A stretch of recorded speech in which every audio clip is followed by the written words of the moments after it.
This story came to me on a rainy morning when my bones ached and my heart felt heavy.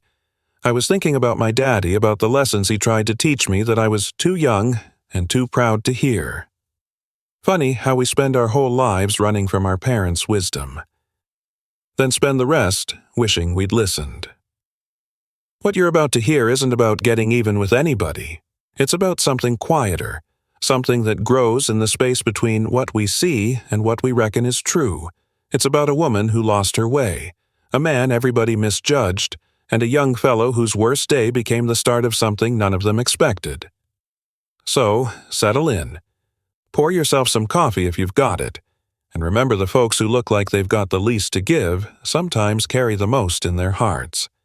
The revolving door pushed Margot Hale into the lobby of Hale Corporation at 7:47 on a Tuesday morning, and the first thing that hit her wasn't memories of better days, it was the smell. Stale coffee, recycled air, that musty, closed-up smell of a building where nobody bothered opening the windows anymore because somebody decided fresh air cost too much. She stood there a moment, letting the glass door finish its spin behind her. 25 years back, she'd picked out the Italian marble for this floor herself, argued with the architect for 3 weeks about the ceiling height, insisted it needed to feel like a cathedral, a place where folks walked in and felt they were part of something bigger than themselves. Now the marble was scuffed and dull. The ceiling felt low, pressing down. Half the lights overhead were dark.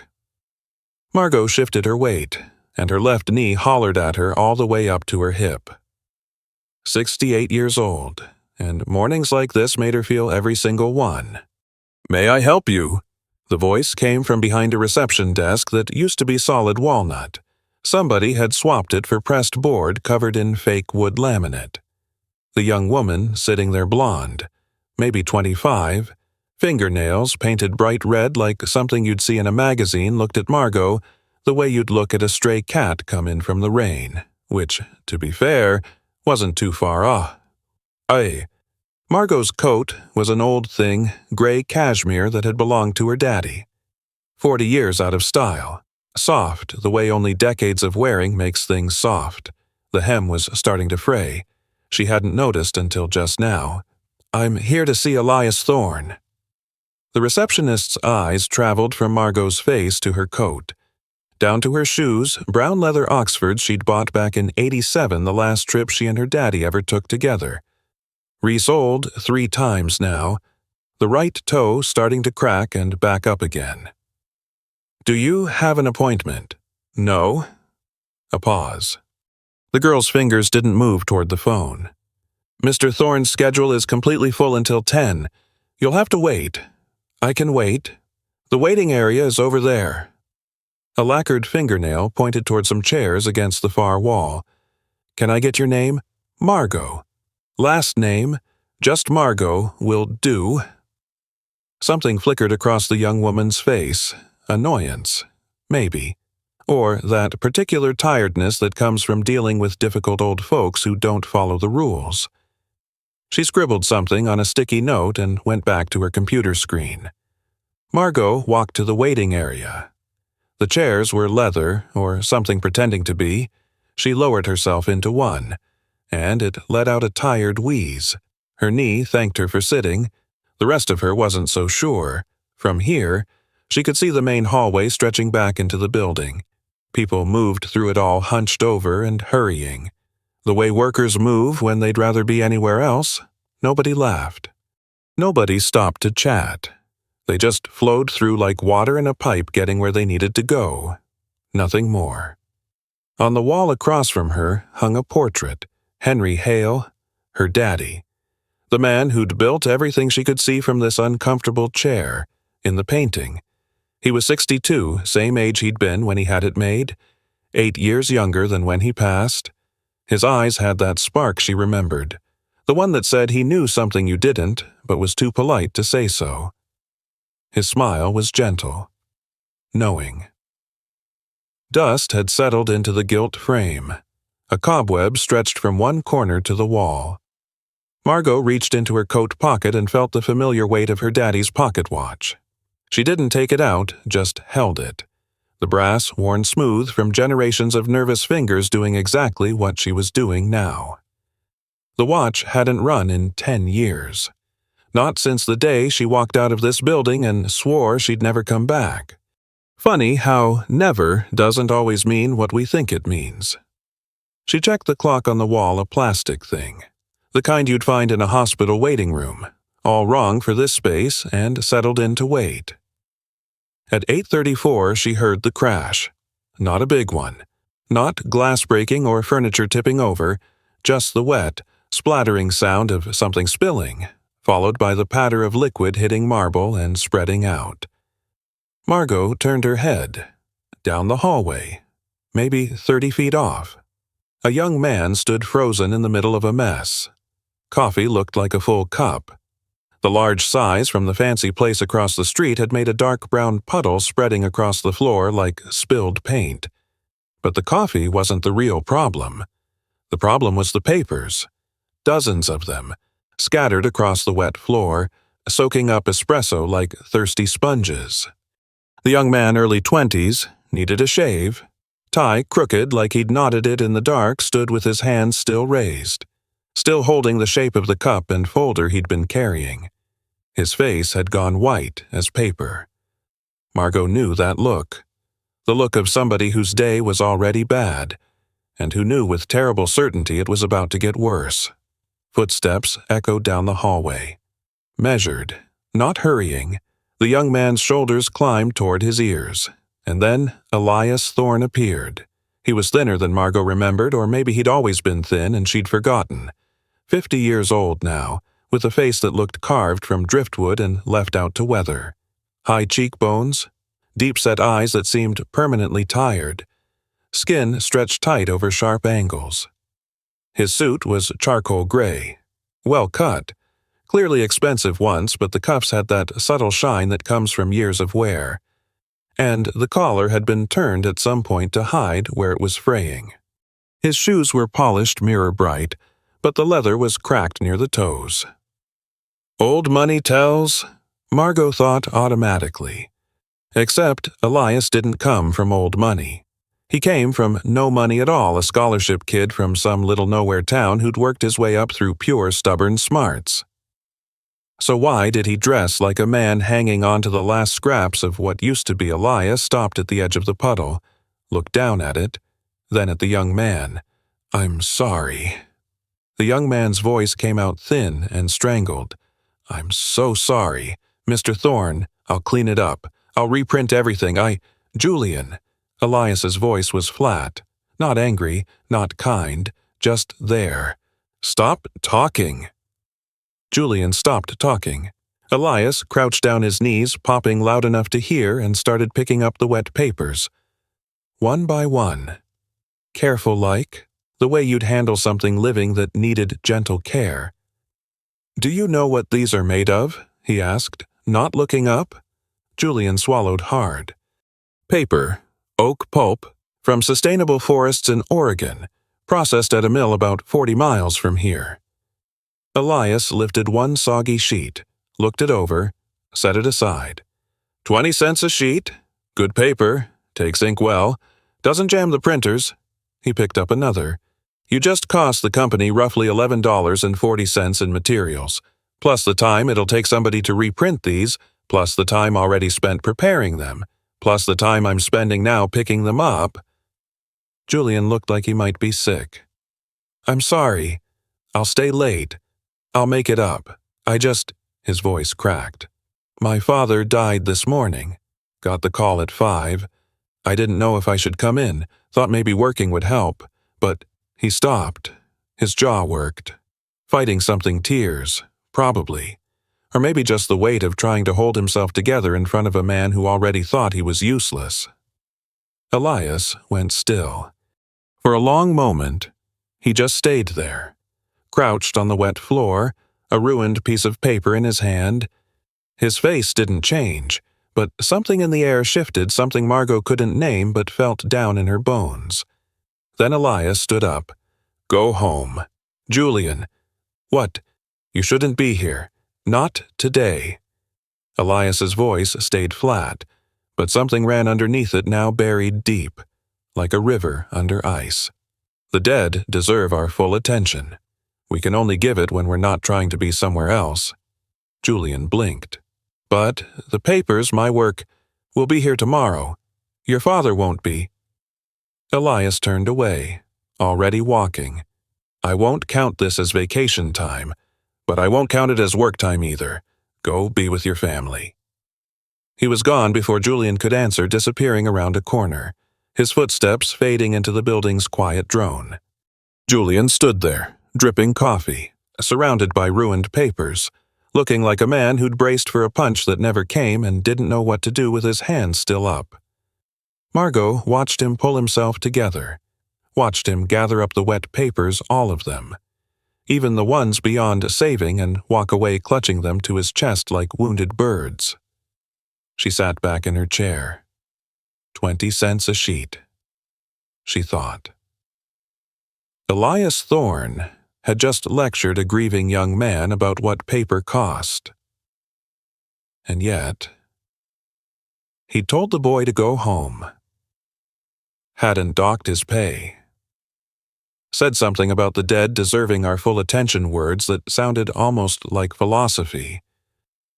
Or maybe like something a person says when they know grief from the inside. Margot's hand found the pocket watch again, 10 years back. She'd handed Elias the keys to this company because she couldn't stand walking these halls without seeing her daddy's ghost around every corner.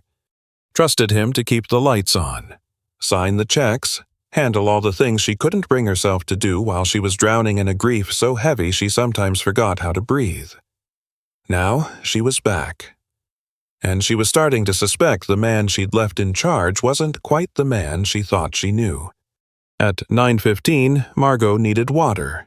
There wasn't any coffee station in the waiting area, another victim of whatever penny-pinching fever had swept through this place. But she remembered a small break room down a side hallway, the kind of spot where workers heated up their lunches and pretended they weren't eating sad desk meals. She found it easy. Her body remembered this building better than her mind did. The break room was small and dim, the fluorescent tubes overhead buzzing with that headache-making hum. A little refrigerator hummed in the corner. A microwave that had seen better decades sat on the counter, door hanging slightly open. And Elias Thorne stood with his back to her, eating lunch at 9:15 in the morning. Margot stopped in the doorway. He hadn't heard her, or if he had, he didn't let on. He was standing at the counter, hunched forward a bit, eating something wrapped in newspaper.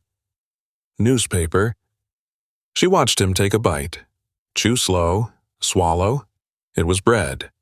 Just bread, the cheap kind you could get at any grocery store for less than $1.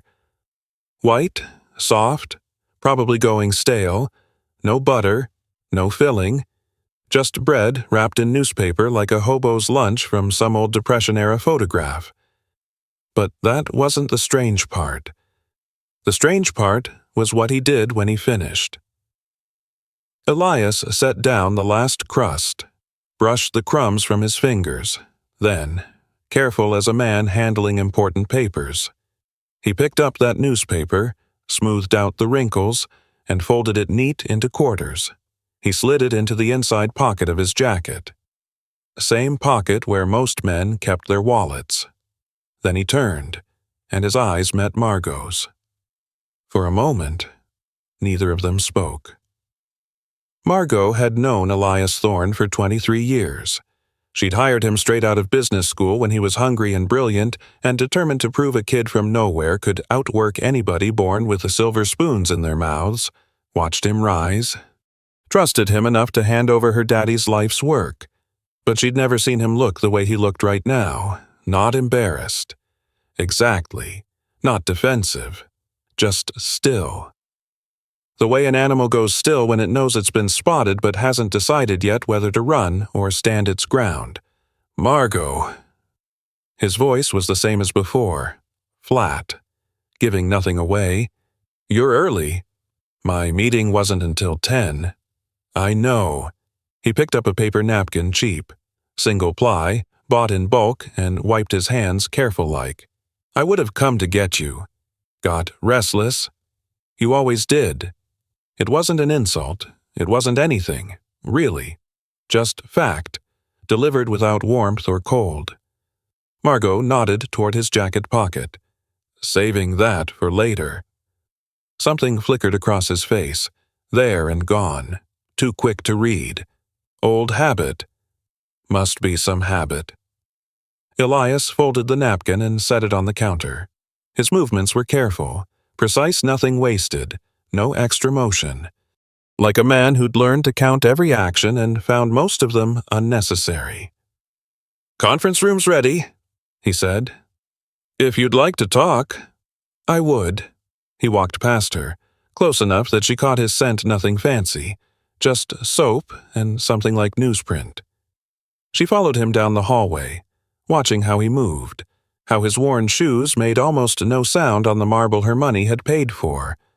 $400,000 a year. That's what they paid him. She'd approved the salary herself, back when money was something she had too much of and paying attention was something she couldn't manage. $400,000 a year, and the man ate plain bread wrapped in newspaper and saved the wrapper like it was worth keeping. Something wasn't right. Something wasn't right at all. The conference room hadn't changed much, same long table, same leather chairs. Same view of Portland's gray skyline through windows that needed washing, but it felt smaller somehow. Diminished. Margot settled into a chair across from Elias and placed her daddy's pocket watch on the table between them. It sat there like an accusation. Or maybe a question. Elias looked at it a good long while. His face gave nothing away. 10 years, Margot said. 10 years. He agreed. I left because I couldn't breathe in this building anymore. Every corner had my daddy in it. Every room smelled like his aftershave. She paused.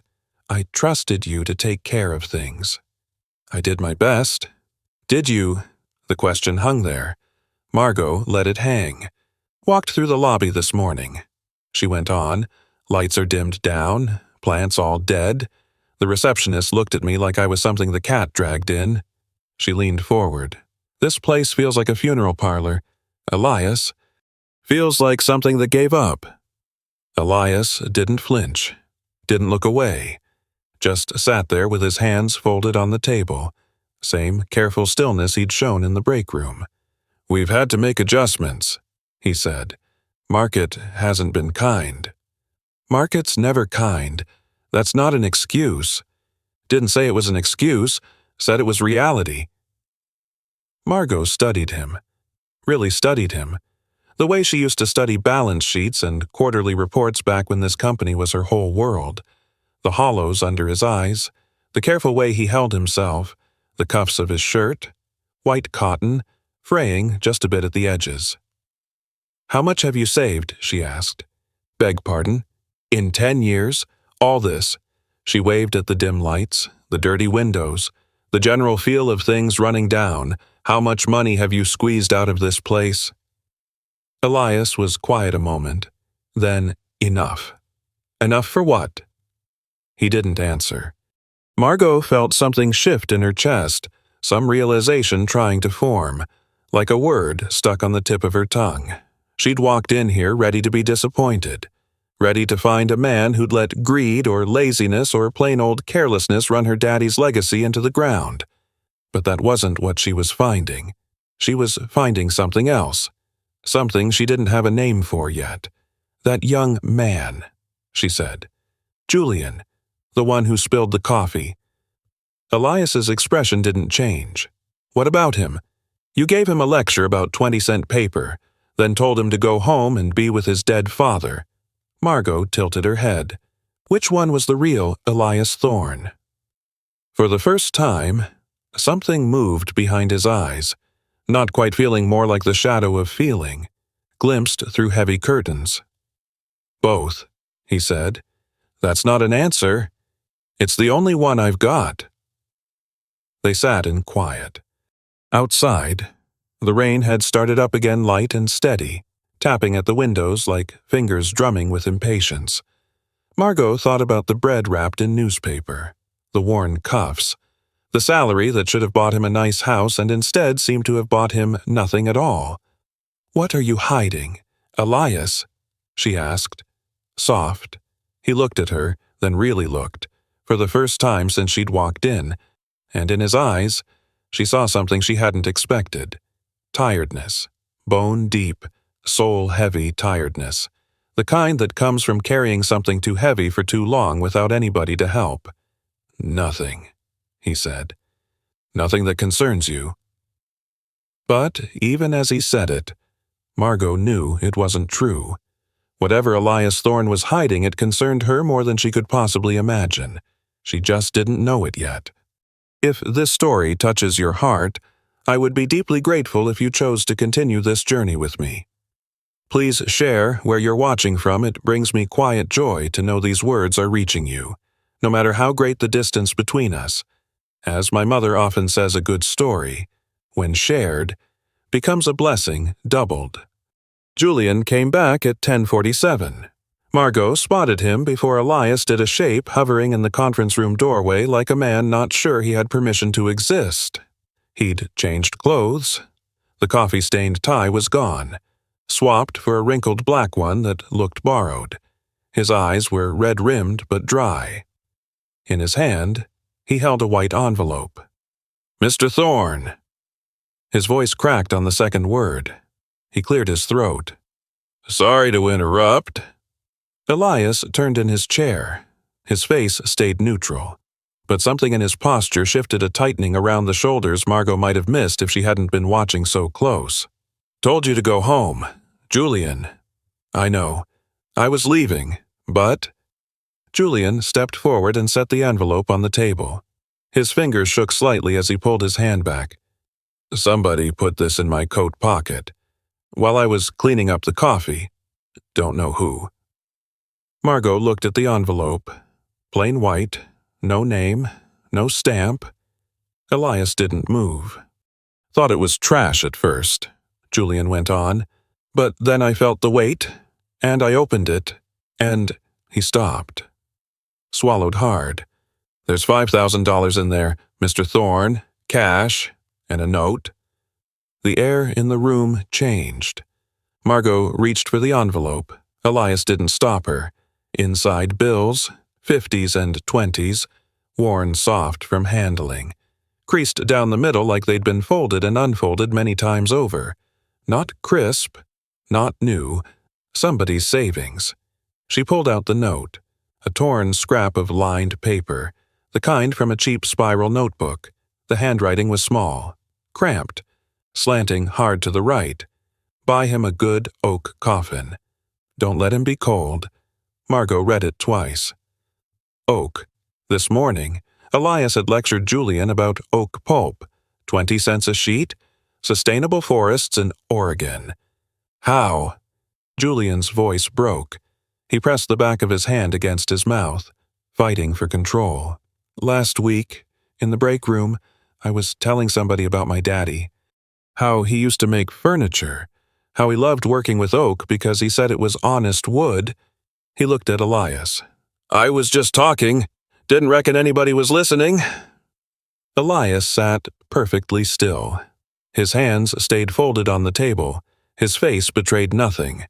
But Margot saw his left thumb press hard against his right palm, the kind of pressure that leaves marks. "Go home, Julian." Elias's voice was flat, controlled. "Your daddy's waiting." Julian nodded, wiped his eyes with the back of his hand, left without another word. The door clicked shut. Margot stared at the note, at the careful, cramped handwriting. Then she looked at Elias's hands, at his right palm, where his thumb had pressed, at the faint blue ink stain on his index finger, same shade as the note. Who saves newspaper like it's precious? Who eats plain bread for breakfast? Who remembers a grieving boy mentioned oak wood in a break room conversation nobody else bothered to hear? Margot's chest tightened. "Elias?" Her voice came out rough. "Where does your salary go?" He didn't answer. He didn't have to. The ink stain on his finger. Margot couldn't stop looking at it. Blue. Ballpoint. Same shade as the cramped letters on that torn notebook page. Elias stood and walked to the window, his back to her, shoulders stiff beneath the worn charcoal fabric. You should go home too, Margot. His voice flat. Nothing here worth seeing. She didn't move. On the table beside his chair she hadn't noticed before sat a leather notebook. Cracked spine, corners soft from years of handling. A rubber band holding it closed, stretched thin and yellowed with age. Margot reached for it. Don't. One word, sharp. First real feeling she'd heard from him all morning. Her fingers closed around the worn leather anyway. Elias turned. His face had changed, not anger exactly, but something raw, exposed, like skin after a bandage comes off too soon. That's private. In my building. Margot pulled the rubber band free. At my company, with my money paying your salary that buys you bread and newspaper. And he opened the notebook. Pages filled edge to edge. Tiny handwriting, same cramped script from Julian's note. Dates in the margins, numbers, names. October 3rd. Walked to work. Bus fare saved $2.75. E. October 4th. No lunch. $8.50. E. October 7th. Sarah needs medicine for her cough. $47 from personal. E. October 12th. Roof leaking again. Called the repairman. Paid from checking. $340. E.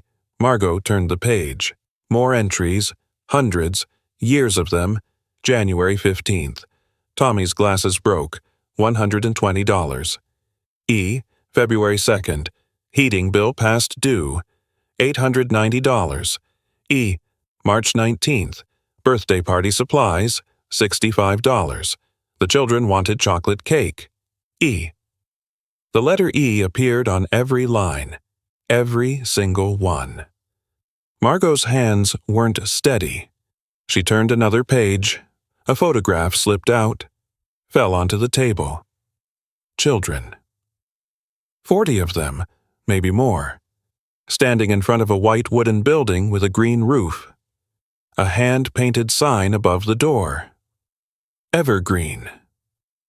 Her throat closed up. She knew that sign, knew that building. Her daddy had built it with his own two hands back in 1985 when she was still in college and thought charity was something other folks did. The orphanage. Her voice came out wrong, thin. Daddy's orphanage. Elias said nothing. I told you to sell it. The memory surfaced sharp and clear, her daddy's funeral. The lawyer's office. Her own voice saying, get rid of it. I can't look at it. I can't. 10 years ago, I signed the papers myself. I never filed them. Margot looked up. Elias stood by the window. Afternoon light caught the hollows under his eyes, the gray at his temples that hadn't been there 10 years back. 42 children, he said. 6 new ones just last month. State doesn't have room. Foster systems backed up for years. You've been paying for it? Not a question. The numbers in the notebook made it plain as day. Out of your own pocket, for 10 years. Your daddy asked me to watch over it. Before he passed. Elias's voice stayed level, but his hands curled at his sides, knuckles going white. Said you'd come back someday. Said you'd understand when you were ready. Margot stared at the photograph. At those children's faces. At the building her daddy loved more than anything except her. The bread, she said slow. The newspaper. The lights turned down in the building. You've been going without just to keep not going without. Elias cut her off. Living simple. There's a difference. $400,000 a year. Elias, that's your salary. $312,000 goes to Evergreen. Every year. Rest covers my apartment, my car, and, he paused, bread. The room felt smaller, air thicker. Margot looked at the notebook again. 10 years of skipped meals and walked miles and small sacrifices adding up to something enormous. Something she'd tried to throw away without thinking twice. Her daddy's voice echoed in her memory. The measure of a person isn't what they have. Margot, it's what they give when nobody's watching. She'd spent 10 years running from that voice, and Elias had spent those same years living it. Why didn't you tell me? The words scraped her throat raw. Why let everybody think you were just some cold, penny-pinching? Because it wasn't about me. Elias met her eyes, held them. Never was about me. Margot closed the notebook. Her fingers traced the cracked leather. 42 children. A building with a green roof. A dead man's last wish kept alive by somebody who ate bread for breakfast and saved newspaper like treasure. She stood up. Her knee hollered at her. She paid it no mind. Take me there. Elias blinked. What? Evergreen. Margot picked up her daddy's pocket watch from the table. Weight of it familiar in her palm. Take me to see my daddy's orphanage. For a long moment, Elias didn't move. Then something shifted in his face, not hope exactly, but the space where hope might live if somebody gave it permission. My car's in the back lot, he said quiet. It's not much. Don't need much. They walked toward the door.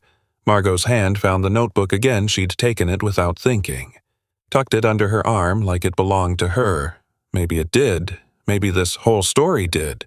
She just hadn't known it until now. The Honda Accord sat alone in the far corner of the parking lot. 2008 model. Silver paint faded to gray in patches. A dent on the rear bumper that looked years old. The kind of car folks traded in long before it got to this state unless they couldn't afford to, or chose not to. Elias unlocked it with a key. Not a fob, an actual metal key, worn smooth from use. Margot lowered herself into the passenger seat. The fabric was thin in spots, threads showing through near the edges. No leather, no heated seats. The dashboard had a crack running across it, taped over with clear packing tape gone yellow with age. But it was clean, spotless. Really. No trash, no dust, just the faint smell of soap and something else menthol cough drops, the kind you got at the drugstore for $1 a bag. Elias turned the key. Engine caught on the third try. Heat works, he said. Mostly. Margot didn't answer. Her eyes had found the photograph taped to the dashboard, same children from the notebook. Same white building with the green roof, but this picture was different, newer, less faded. The kids held a banner made from butcher paper, painted in wobbly letters. Thank you, Uncle Elias. Evergreen family. Uncle, not Mr. Thorne, not Sir, not benefactor, Uncle. Margot's chest did something peculiar. She looked away. The car pulled out of the lot. Portland's gray streets slid past the window office buildings giving way to strip malls giving way to houses with chain-link fences and plastic toys scattered in the yards. Neither of them spoke. Margot watched Elias's hands on the wheel. Steady, precise, same economy of movement she'd noticed in the break room.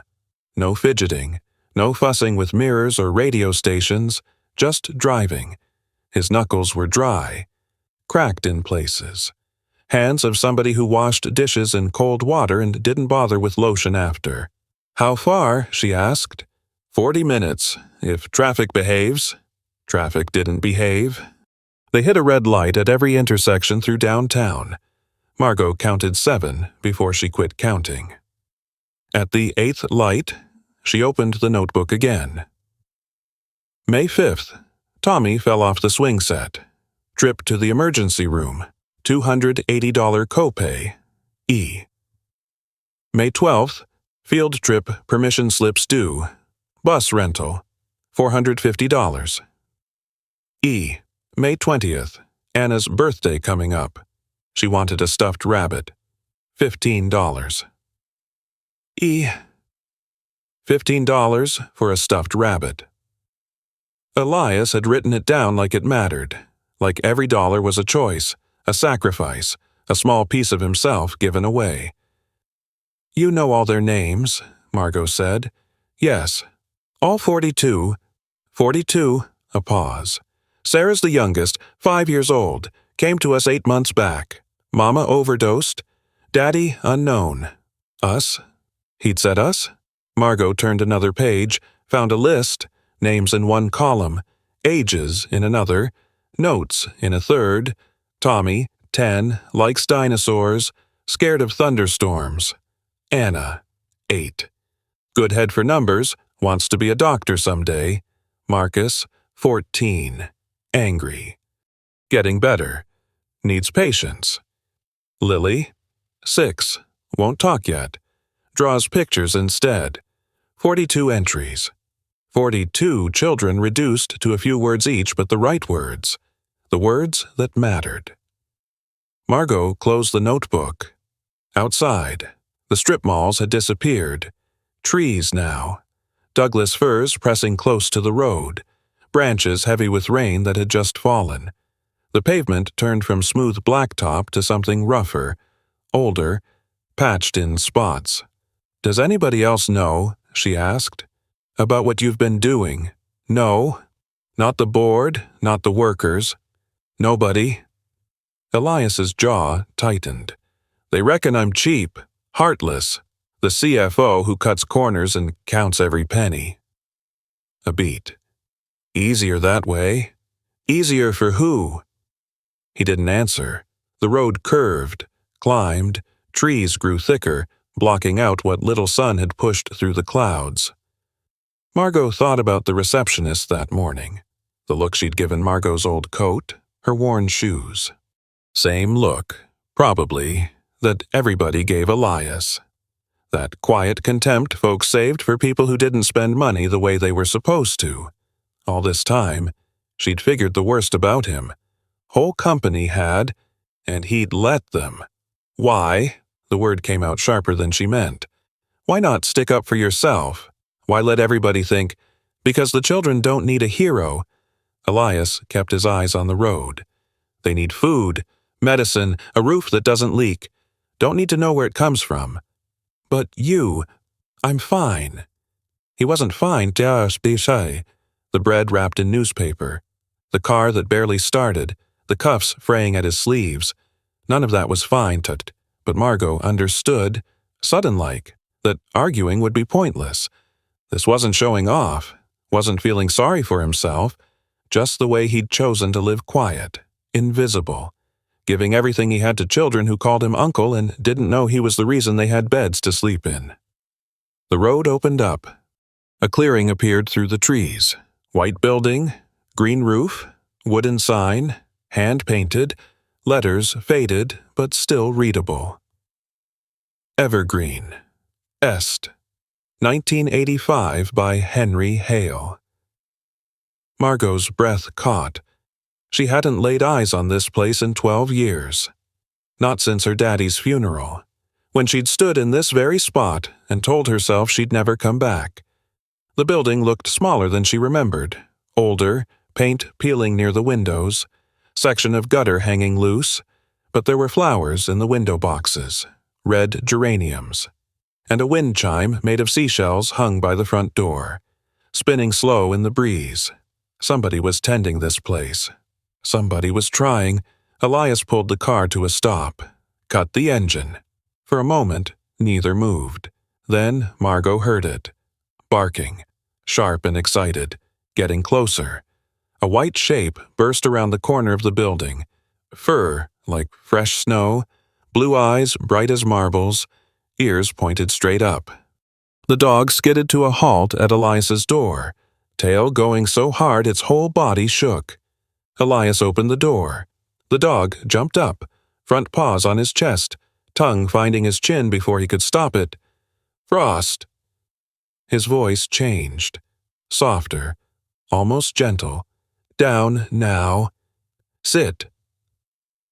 Frost sat, tail still going, eyes locked on Elias like he was the only soul in the world worth looking at.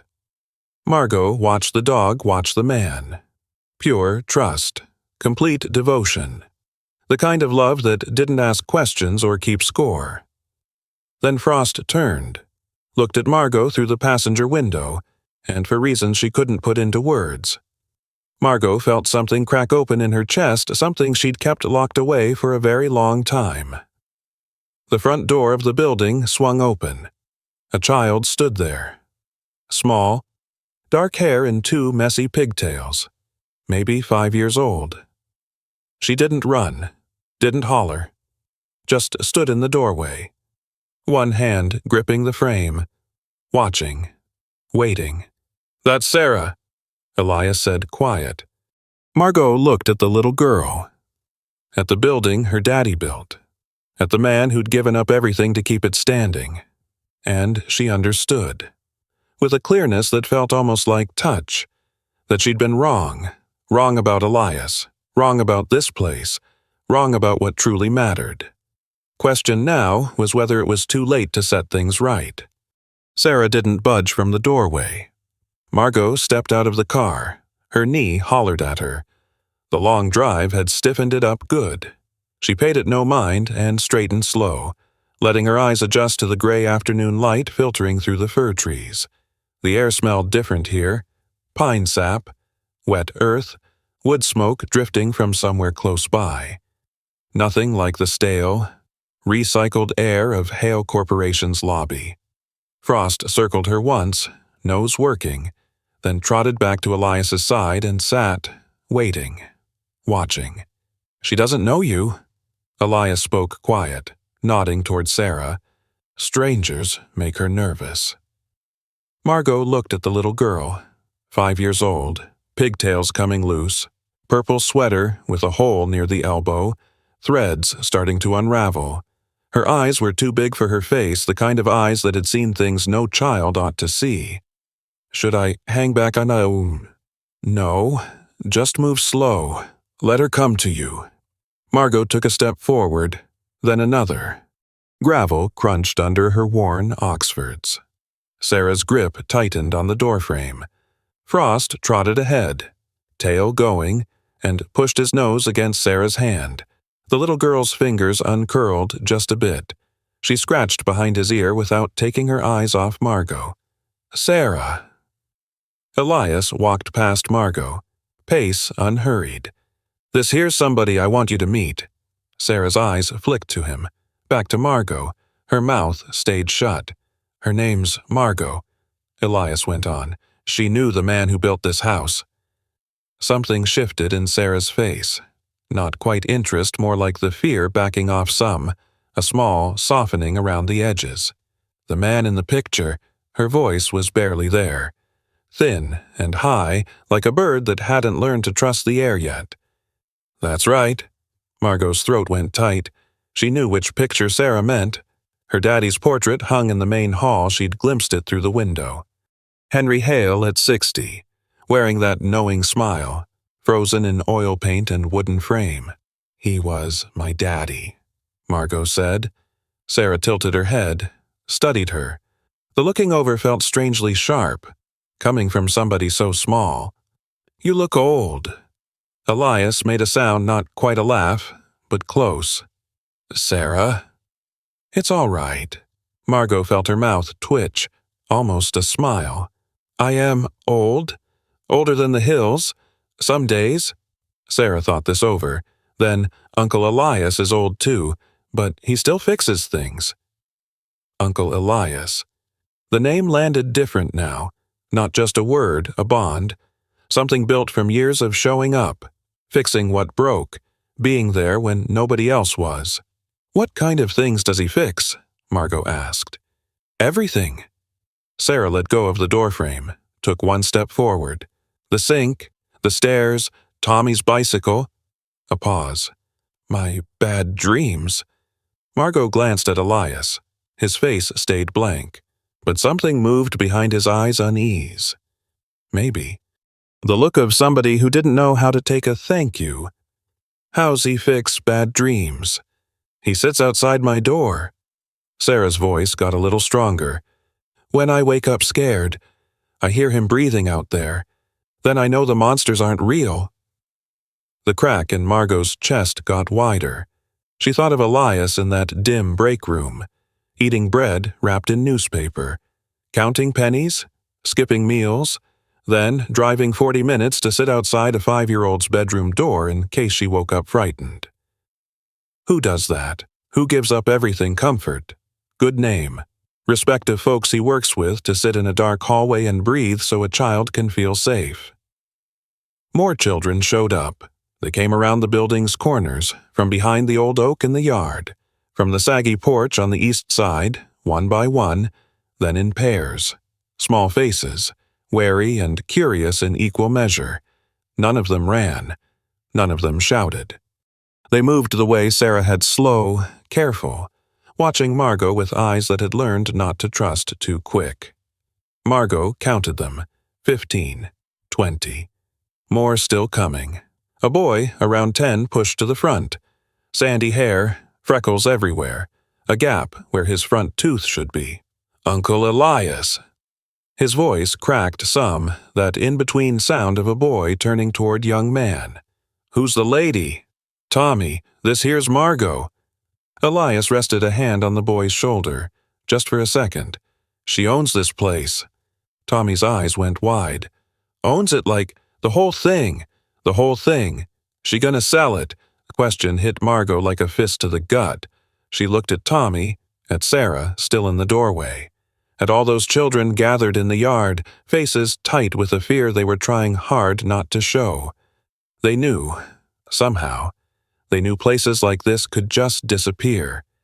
The grown folks made decisions in offices far away, signed papers, and children wound up scattered like leaves in a storm.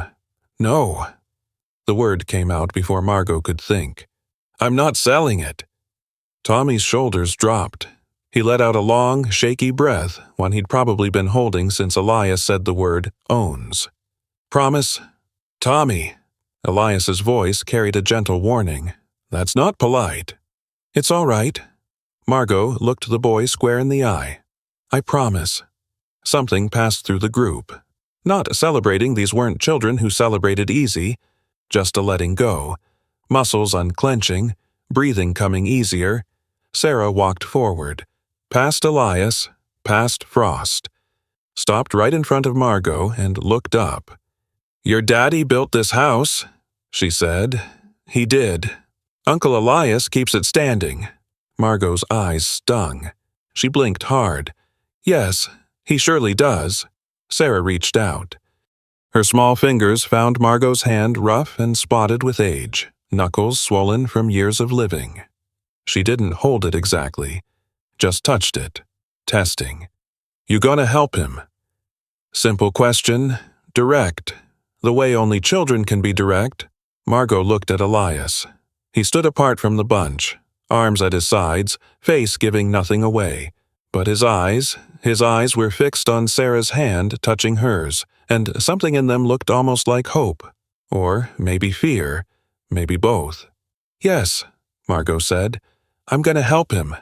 Sarah nodded, satisfied, it seemed. She turned and walked back to the doorway. Frost padding along at her heels.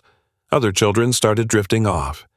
Back to their games, their hiding spots, their own little worlds inside this bigger one. But Tommy stayed put. Uncle Elias? He tugged at Elias's sleeve. Can I show her the thing?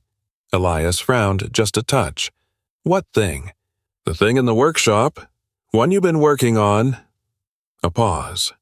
Something passed between them, some silent talk Margot couldn't follow. Not today. Tommy. But not today. Tommy's mouth twisted with disappointment, but he nodded, turned, ran off toward the oak tree where a tire swing hung from a rope that looked older than he was. Margot watched him go, then turned to Elias. What's in the workshop? His face closed up like a door swinging shut. Nothing important. Tommy seemed to think it was important. Tommy thinks lots of things are important. He's 10. Margot studied him, the set of his jaw, the way his hands had curled at his sides, not quite fists, but getting there. He was hiding something. Still, after everything she'd seen today, the notebook, the pictures, the children calling him uncle, he was still hiding something. Elias, she kept her voice level. What aren't you telling me? He met her eyes, held them, and in the quiet that followed, Margot heard it creak of a door opening somewhere behind the building. Footsteps on gravel, a voice calling out thin, old, familiar in a way that made her stomach drop right to her shoes. Elias, that you thought I heard. The voice stopped cold. Margot turned. A woman stood at the corner of the building. White hair, stooped shoulders, face lined with decades of hard living. A face Margot knew, a face she hadn't seen in 15 years. Margot! The old woman's hand went to her chest. Lord, have mercy. Margot Hale. Margot couldn't speak, couldn't move, because standing there, staring at her with eyes full of shock and maybe something like joy, was Eleanor, her daddy's nurse, woman who'd been with him when he passed, woman Margot had blamed unfairly, foolishly, completely for not saving him, woman she never expected to see again. Eleanor. The name echoed through Margot's head like a stone dropped in still water. 15 years since she'd stood in that hospital hallway, shaking with grief and rage, and told this woman to get out of her sight. 15 years since she'd blamed Eleanor for every second she hadn't been there when her daddy took his last breath, and now here she stood, in the yard of Henry Hale's orphanage, wearing a faded blue cardigan and a look of pure shock. I don't... Eleanor's voice wavered, her hand stayed pressed to her chest. Elias, you didn't tell me she was coming. Didn't know. Elias moved between them, not blocking exactly, but there, a buffer. She showed up this morning, at the office.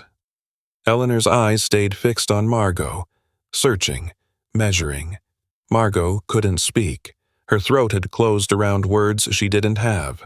The anger she'd carried 15 years, that hot, righteous fury, felt suddenly far off, smaller, like looking at a picture of a fire instead of standing in its heat. You look well, Eleanor said at last. Her voice had steadied some. Older, but, well, you're here. All Margot could manage, a statement of fact, accusation, question. Been here 12 years now. Eleanor's chin lifted just a touch. Since you made sure I wasn't welcome anywhere else. Words landed like slaps. Margot remembered that day. The hospital. Fluorescent lights buzzing overhead. Eleanor's face, tear-streaked and worn out, trying to explain that Henry's heart had simply stopped. Nothing anybody could have done. And Margot, wild with grief, screaming that Eleanor should have called sooner, should have known somehow, should have stopped what couldn't be stopped. She'd had Eleanor blacklisted from every hospital in Portland, made phone calls, pulled strings, used her money and connections to make sure the woman who'd cared for her daddy 3 years running couldn't find work anywhere in the city. Because somebody had to take the blame, and Eleanor had been there. I didn't know, Margot said. Words felt thin, pitiful. I didn't know you were here. Where else would I go? Eleanor's voice held no anger, just a weariness that came from carrying old wounds too long. Your daddy loved this place, and these children needed somebody. A pause. Elias found me sleeping in my car 2 months after you ended my career. Margot's stomach turned over. She looked at Elias. He stood still. Watching them both with that unreadable face she was starting to understand wasn't coldness at all. It was control, the look of somebody who'd learned to keep his feelings locked up tight. You brought her here, Margot said. She had nowhere else. And you never told me. You didn't want to know. No blame in his voice, just truth. You wanted this place gone, wanted everything tied to your daddy gone, Eleanor included. Air felt thick, heavy. Margot's lungs worked harder than they should. She looked at the building behind Eleanor, at children's faces in the windows, watching this strange standoff they couldn't possibly make sense of. I was wrong. Words scraped her throat like broken glass. About you. About... She waved vaguely at Eleanor, at the building, at all of it, everything. Eleanor studied her a good long while, then took a step closer. Her sensible shoes crunched on the gravel. Your daddy forgave you before you even did anything wrong. Voice softer now. Lost its edge. That's just who he was. He knew you'd run, knew you'd blame somebody, told me so. Right before he passed. Margot's vision went blurry. She blinked hard, wouldn't let the tears fall. What did he say? He said, Eleanor's voice caught. She steadied herself. He said, Eleanor, my daughter's gonna hate you for a spell. Let her. She needs somebody to hate, and I'd rather it be you than herself. Tears came anyway. Margot stood in the gravel yard of her daddy's orphanage, 68 years old, and cried like she was 12 again, like she was standing at her mama's funeral, confused and angry and too young to understand that death didn't care one whit about what was fair. Eleanor moved toward her. Slow, giving Margot time to pull back. She didn't pull back. Old woman's arms wrapped around her thin and fragile but stronger than they looked. She smelled like lavender soap and something medicinal. Smell of somebody who spent their days looking after others. He loved you, Eleanor murmured against Margot's hair, every single day until his last breath. Never stopped. Margot's hands found Eleanor's cardigan, gripped the worn fabric like a lifeline. 15 years. 15 years of hatred built on grief. 15 years of blaming this woman for something nobody could have stopped. And here they stood, in front of 42 children who had nowhere else to go, held together by memory of a man who'd somehow known even dying that this moment would come. I'm sorry. Margot's voice broke on the words. Eleanor, I'm so sorry. I know. Eleanor's hand rubbed small circles on her back. Same motion, probably. She'd used to comfort countless children over the years. I know you are. They stayed that way a good while. Margot lost track of time. Gravel pressed into her knees where she'd somehow ended up kneeling. Eleanor had knelt with her, joints protesting, neither caring about the damp ground or children watching or anything else. When Margot finally pulled back, her face was wet and swollen. She felt hollowed out, empty in a way that wasn't altogether bad, like something rotten had been lanced clean. Eleanor's eyes were wet too, but she was smiling. Small, tired, real smile. Come on inside, she said. I'll put the kettle on. Children will want to meet you proper. Margot nodded, wiped her face with the back of her hand. Let Eleanor help her stand. Elias hadn't moved an inch. Stood exactly where he'd been, hands at his sides, watching them with something that might have been relief, or might have been something else entirely.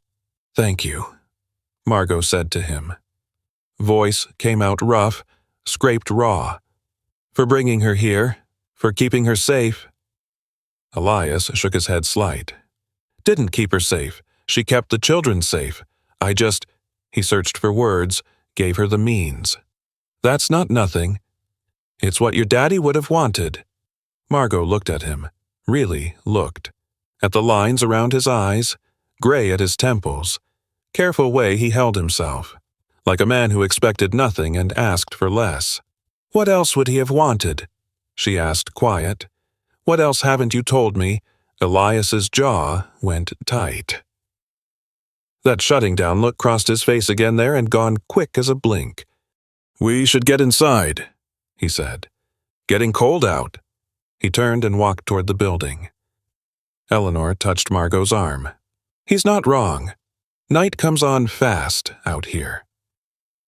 Margot followed, But her mind kept circling back to Tommy's question, to the workshop, to whatever Elias wouldn't show her. Front door opened onto a hallway lined with children's drawings, stick figures, houses, animals done up in bright, wobbly crayon, a picture that might have been Elias, surrounded by small handprints in every color you could think of. Eleanor steered her toward the kitchen. Something savory drifted from that direction. Soup, maybe, or stew, smell of onions and carrots and meat simmering low. But Margot's eyes caught on a door at the end of the hall, padlocked, different from all the rest. A child's voice floated from somewhere nearby. "That's Uncle Elias's workshop. We're not allowed in there." Margot stopped walking. Workshop. The thing Tommy wanted to show her. The thing Elias shut down so quick, hands curling into almost fists. What was behind that door, and why did the lock look brand new? The padlock caught the hallway light. Silver, new, out of place against the old wooden door with its chipped paint and worn-out hinges. Margot stood in front of it while Eleanor's footsteps faded toward the kitchen. "Come along now. Dear, tea's getting cold." Margot didn't move. Her fingers found the lock. Cold metal. Smooth. The kind you picked up at the hardware store for $10 cheap, but it did the job. Not meant to keep out anybody determined. Just children. Curious eyes. What needed hiding from children? Margot. Elias's voice came from behind her. Quiet. Controlled. "Kitchen's this way." "What's in here?" "Storage." "Storage doesn't need new locks." Silence. Margot turned around. Elias stood 3 feet off, his face arranged in that careful blankness she was learning to read, but his hands had found his pockets, pressing flat against his thighs. A tell, crack in the mask. "Show me." "Nothing to see." "Then it won't take but a minute." Muscle jumped in his jaw. His eyes flicked to the lock, then back to her face. "It's not finished." "What's not finished?" Kitchen sounds drifted their way. Eleanor's voice calling instructions to somebody. Clatter of bowls. Children laughing rare sound. Margot reckoned, but real enough. Elias let out a slow breath. His hand went to his pocket, not the one pressed flat, but the inside breast pocket of his jacket. The one where he kept newspaper, where he kept things that mattered. He pulled out a key. Small, silver, matched the lock. "Your daddy," he said quiet, "asked me to build something. Before he passed. Been working on it 15 years now." Margot's pulse thickened in her throat. 15 years. "When I've got time, when there's money left over." He looked at the door. Never enough of either. He stepped past her, fitted key into lock. Mechanism clicked open with a sound too loud for the narrow hallway. Door swung inward. Darkness. Then the smell sawdust, varnish, metal shavings, smell of work, of making things. Elias reached inside. Switch clicked. Fluorescent tubes buzzed overhead, flickered twice, then steadied. Margot stepped into the workshop. Small space, 10 feet by 12, maybe? Concrete floor stained with years of spilled finishes and dropped tools.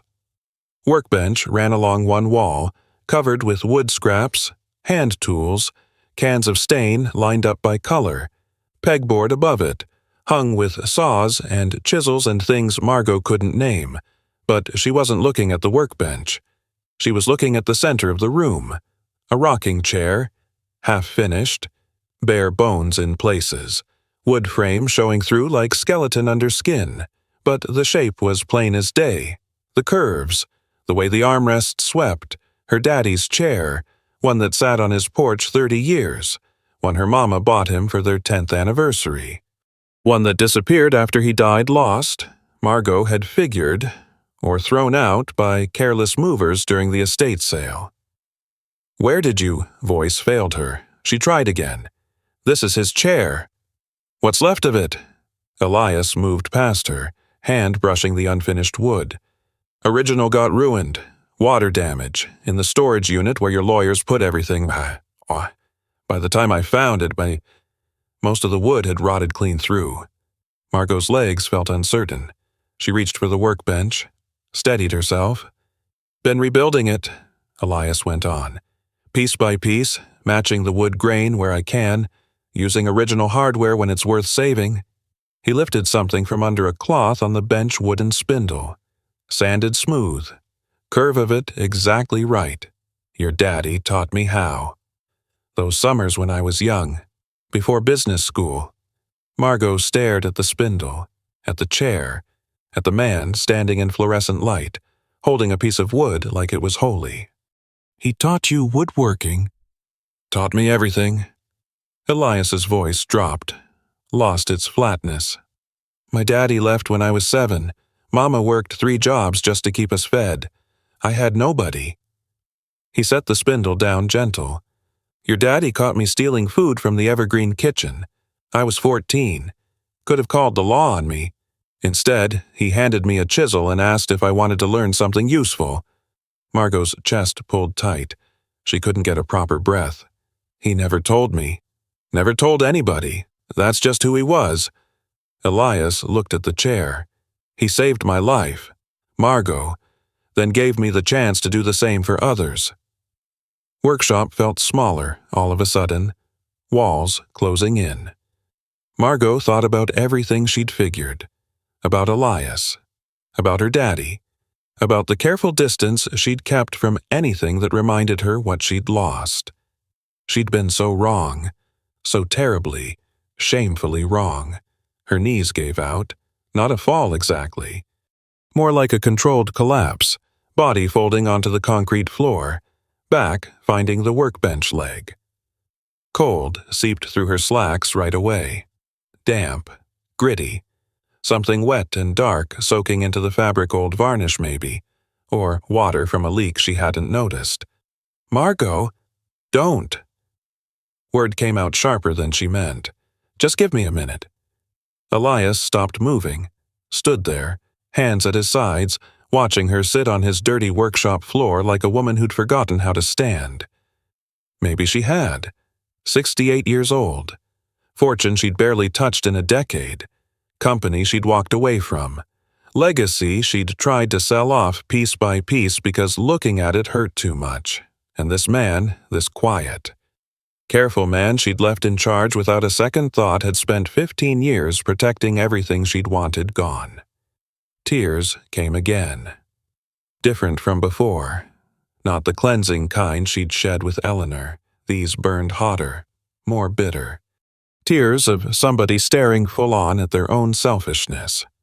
She'd blamed Eleanor for her daddy's death, blamed this building for standing, blamed everybody and everything except herself, the daughter too busy with board meetings and quarterly reports to visit her dying daddy more than twice a month.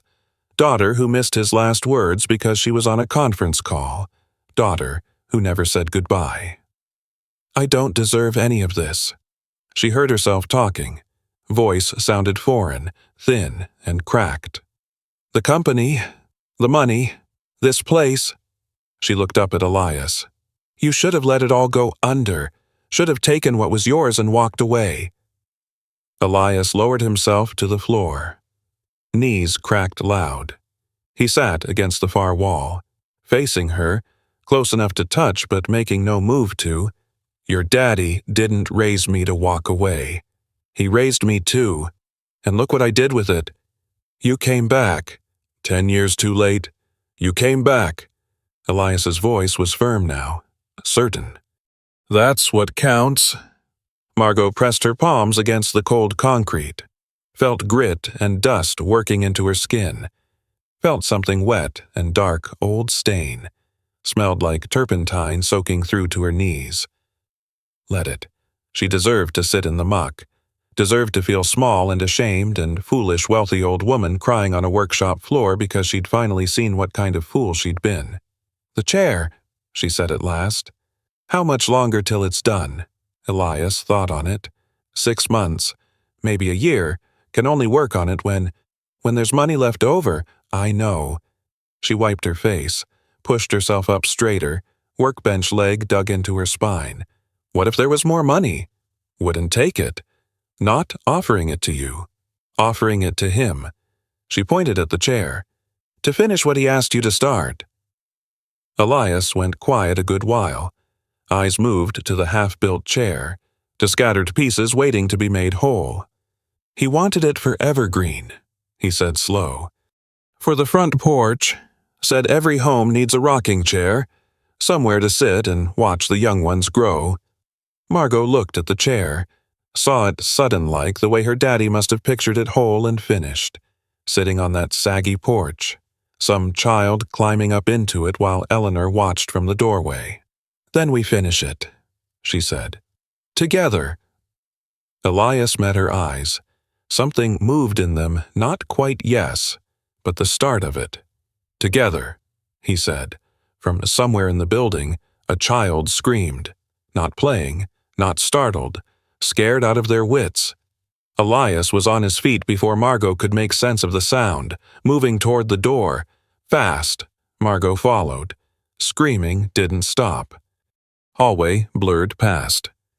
Margot's knee screamed with each step, but she kept moving, following Elias's back as he pushed through the kitchen door. Eleanor stood frozen at the stove, ladle hanging mid-air, soup dripping onto the floor. "Outside," she said. "By the old oak."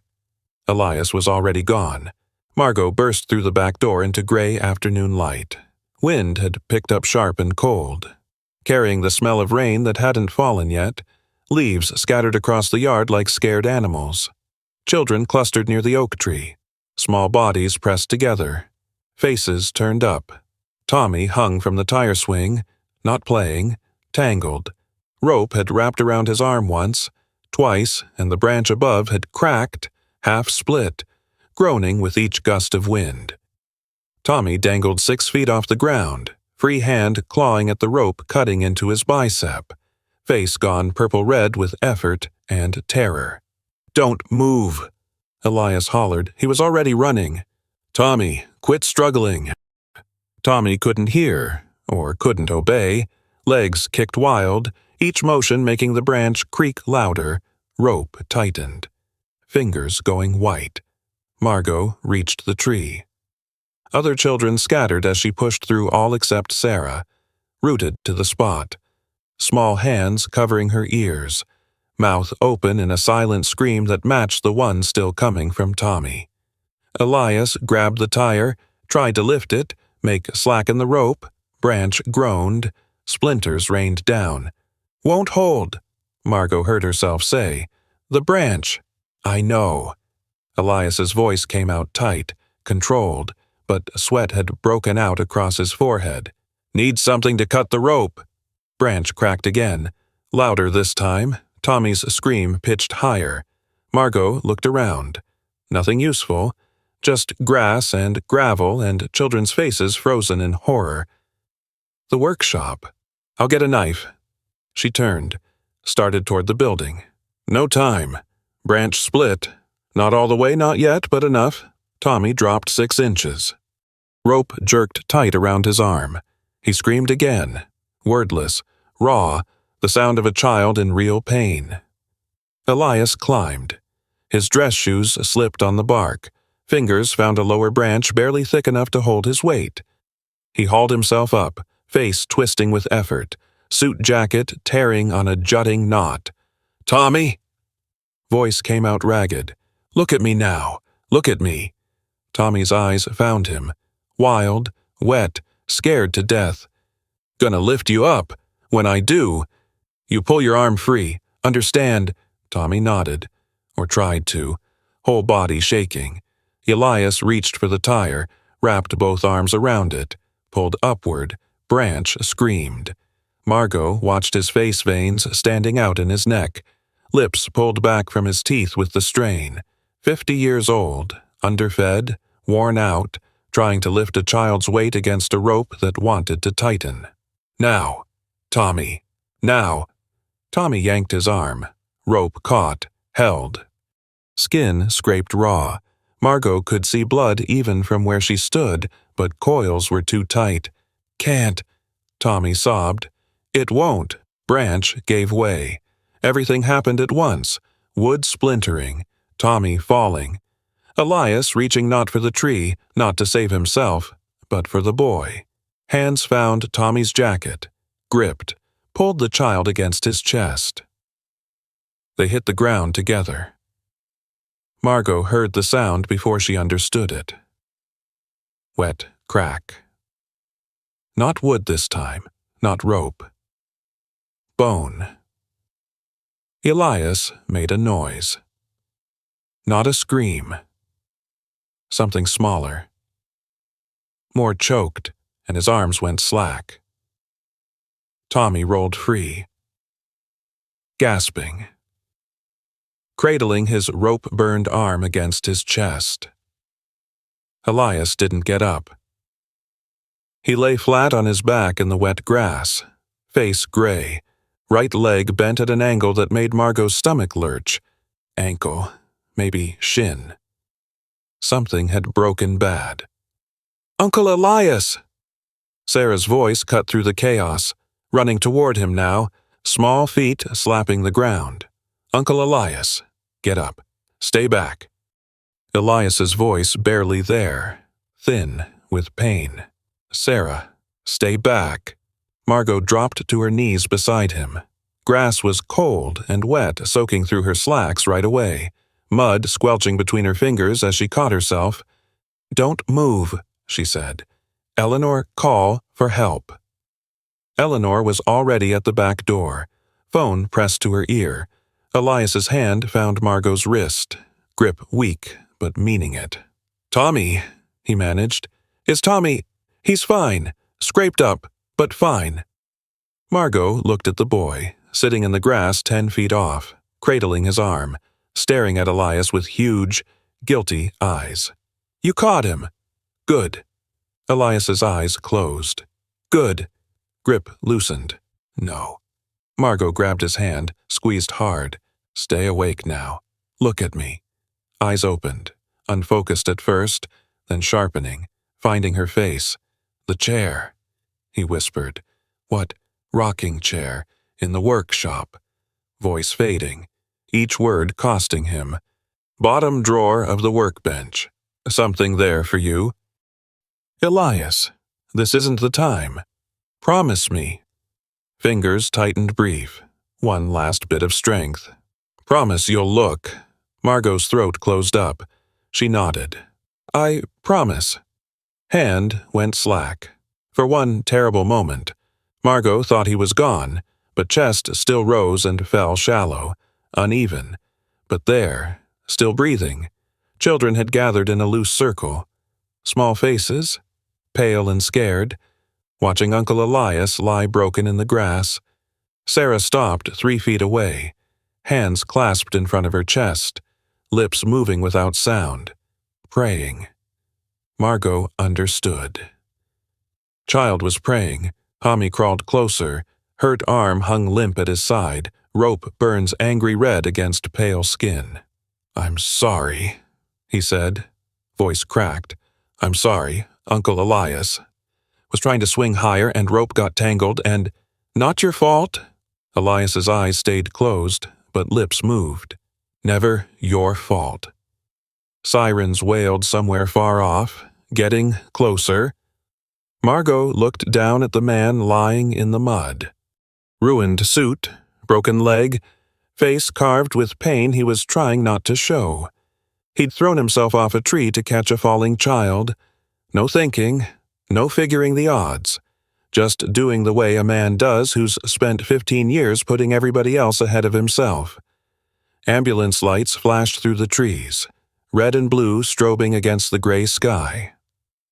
Eleanor met the medics at the gate, pointing, talking fast. They came running with a stretcher, boots squelching in the wet grass. Margot stepped back. Let them work, but her eyes stayed on Elias's face, on the way his jaw clenched as they moved him, on the sound he couldn't quite swallow. And she thought about the bottom drawer of the workbench. What he'd hidden there. What could matter so much that a man with a shattered leg would use his last waking breath to make her promise to find it? Medics loaded him into the ambulance. Doors closed. Sirens started again, fading down the gravel drive. Margot stood in the yard, surrounded by scared children, covered in mud up to her elbows, and made up her mind. She walked toward the workshop. Doors still stood open from before. Fluorescent lights still buzzed. Half-finished rocking chairs still waited in the center of the room. Margot went to the workbench, found the bottom drawer, stuck at first, swelled up from damp, or maybe just old. She pulled harder. It scraped open. Inside wooden box. Small. Handmade. Lid carved with a pattern she knew: oak leaves and acorns. Her daddy's design. Hands shook as she lifted it. Box was light. Near empty. She opened it. Inside lay a single envelope. Yellowed with age. Sealed with wax, her daddy's wax seal. The one he used for papers that mattered. And on the front, in her daddy's handwriting, same hand she'd seen on birthday cards and Christmas letters, and the note he left on her pillow the night before her wedding. For Margot, when she's ready. She turned the envelope over. Seal cracked, old and brittle, falling away in pieces. Inside a letter. And something else. A photograph. Margot pulled it out. Picture showed 3 people standing in front of Evergreen. Her daddy in the middle, wearing that knowing smile. Eleanor on his left, younger then, hair still dark, and on his right, young man, mid-20s, thin, serious face, Elias. But that wasn't what made Margot's breath catch. What made her breath catch was how her daddy's arm rested on Elias's shoulder. Way they stood together close, easy, familiar. Way they looked like father and son. She unfolded the letter. My dearest Margot. It started.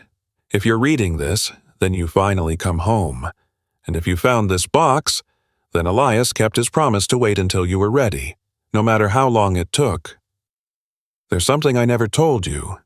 Something I should have said years ago, but couldn't find the words.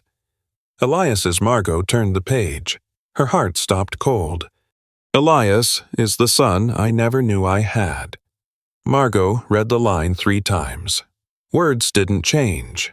Not by blood, want to be clear about that, but in every way that counts.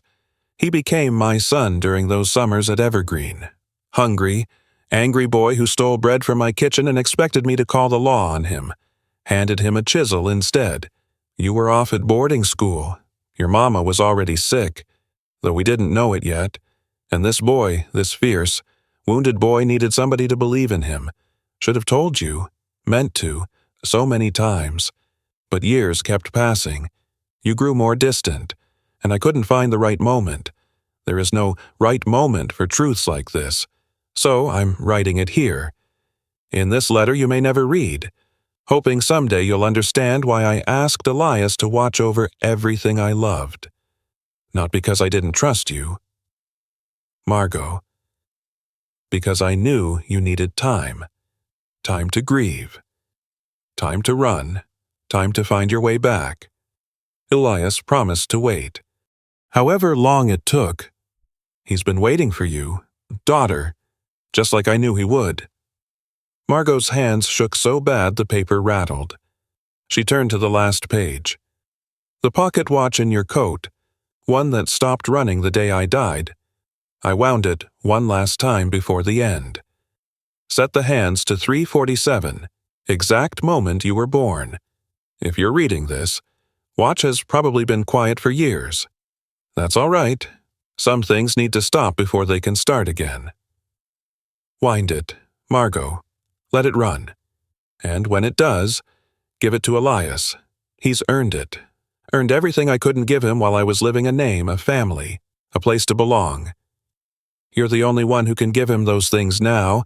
I love you, always have, even when you couldn't feel it.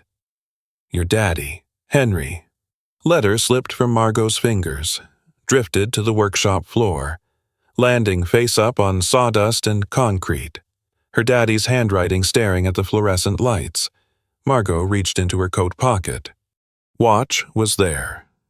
Cold brass, worn smooth, right where it had been all day, all year, all decade. She pulled it out. 3:47. Hands hadn't moved in 10 years. Fingers found the crown's small, ridged knob at the top she'd never touched.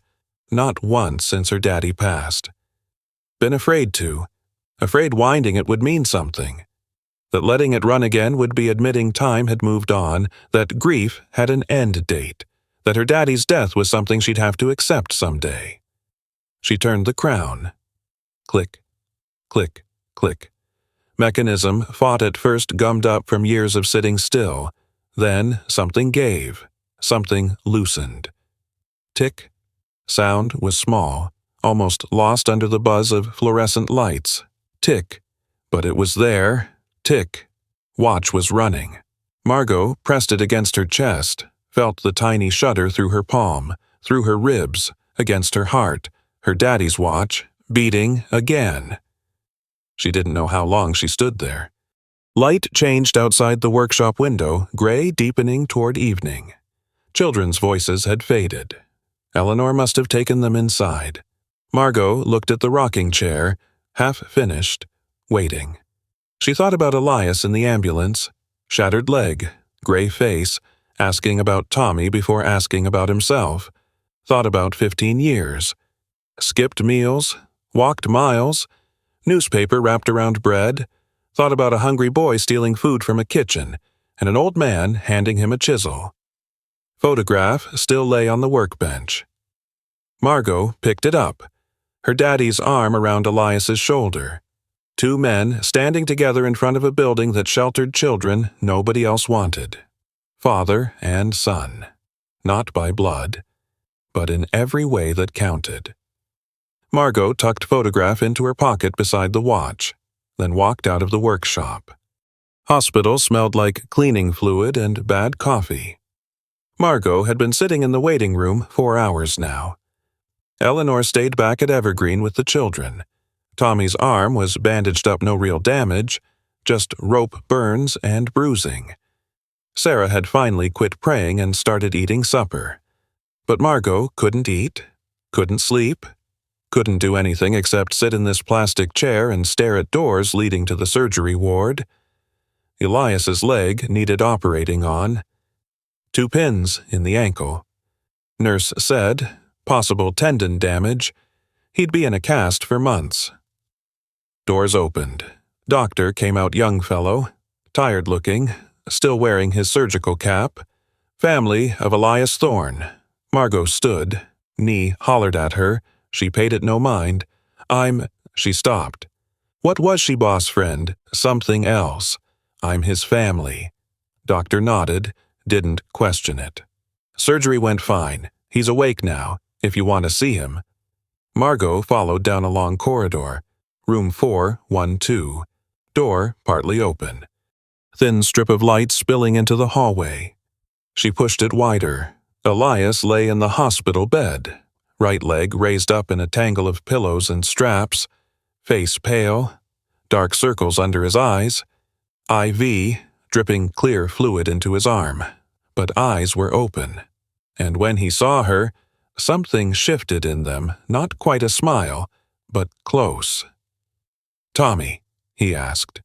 Fine. Eating supper when I left. Good. Eyes closed a moment, opened again. The letter. Read it. Quiet. Monitors beeped soft and steady, like a heartbeat made by machines. Margot walked to the bed.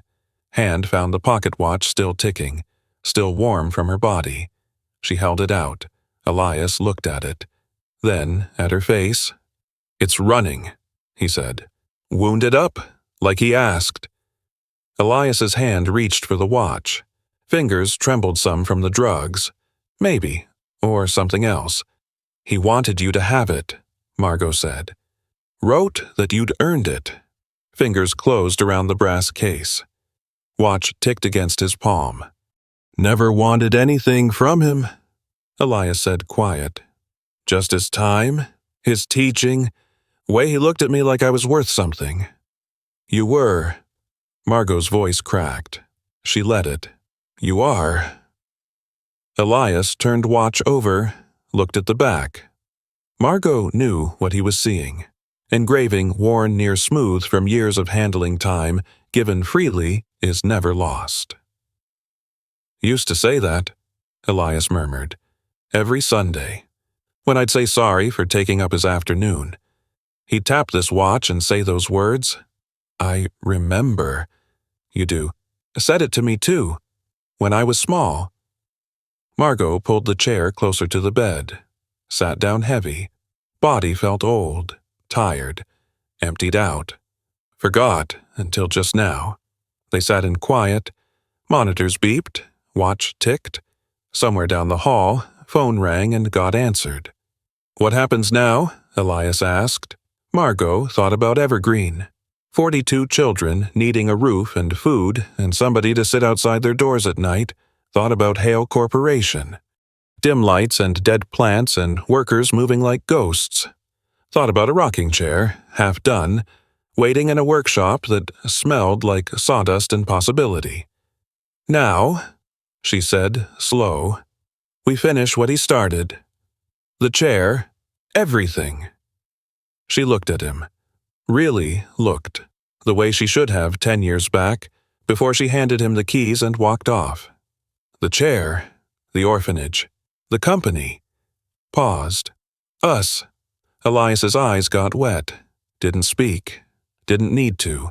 Margot reached out. Took his hand, the one not holding the watch. Fingers were cold from the IV. Thin. Knuckles still dry and cracked, but they tightened around hers. Held on, outside the hospital window. Clouds had finally broken. Thin stream of moonlight fell across the floor, silver and soft, reaching toward the bed like a hand stretched out in welcome. Margot looked at their joined hands, at watch ticking in Elias's palm, at the man her daddy chose as a son, her brother, in every way that counted. Welcome to the family, she said, and for the first time in 10 years, words didn't feel like a lie. 6 months gone by. Rocking chair sat on Evergreen's front porch, finished, polished, catching the afternoon light. Margot lowered herself into it. Wood creaked soft. Runners moved in that gentle, familiar rhythm she remembered from when she was small. Elias stood at the porch rail, cane resting against the post. Limp would be there for good, doctors said. Small price to pay. Sarah sat on the top step, Frost's head in her lap. Tommy was teaching the younger one some game in the yard, something with a ball and a whole lot of hollering. Eleanor brought out lemonade, set it on the small table beside the chair. Your daddy would have loved this, she said. Margot looked at the yard, at the children, at the building with its fresh paint and new gutters and windows that actually opened now, at the sign by the gate, painted fresh in the same letters her daddy picked 40 years back evergreen. Reckon he does, Margot said. Watch hung from a chain around Elias's neck out in the open now, not hidden away. Ticking steady, keeping time, marking the moments that mattered. Sarah looked up from petting Frost. Is this home now? Margot rocked gentle in her daddy's chair. Yes, she said. This is home. Sun was going down. Orange and gold light spilled across the yard, catching the children's faces, turning the windows to fire. Somewhere inside, a radio played low old country song, the kind her daddy used to hum while he worked. Margot closed her eyes, listened to the watch tick, listened to the children laugh, listened to the music drift out through the screen door, and knew, finally, that some things lost could still be found. I want to thank you, not just for reading, though that means more than I can say, but for staying, for sitting with Margot when she was dead wrong, for watching Elias eat bread wrapped in newspaper and not turning away, for standing in that muddy yard when Tommy fell, and in that hospital room when the watch started ticking again. You could have left any time, Stories about stubborn old folks and quiet sacrifice aren't what's popular these days. World moves fast now, always chasing the next shiny thing. But you stayed, maybe because you recognized something. A daddy you lost, somebody you misjudged, a home you left behind and wonder about sometimes. Late at night, when sleep won't come, here's what I've come to understand: we don't find our way back alone. We need somebody to leave a light burning, to keep the chair empty, to wait, however long it takes. Elias waited 15 years. Maybe there's someone who's been waiting longer than you realized. Someone who never asked you to hurry only to come back when you were ready. We all leave things unfinished. We all run from grief until one day it stops running from us. Time doesn't stop, but it waits. And when the moment comes, it can begin again with one small turn of the watch. Thank you for staying with this story, and for remembering that it's never too late to come home.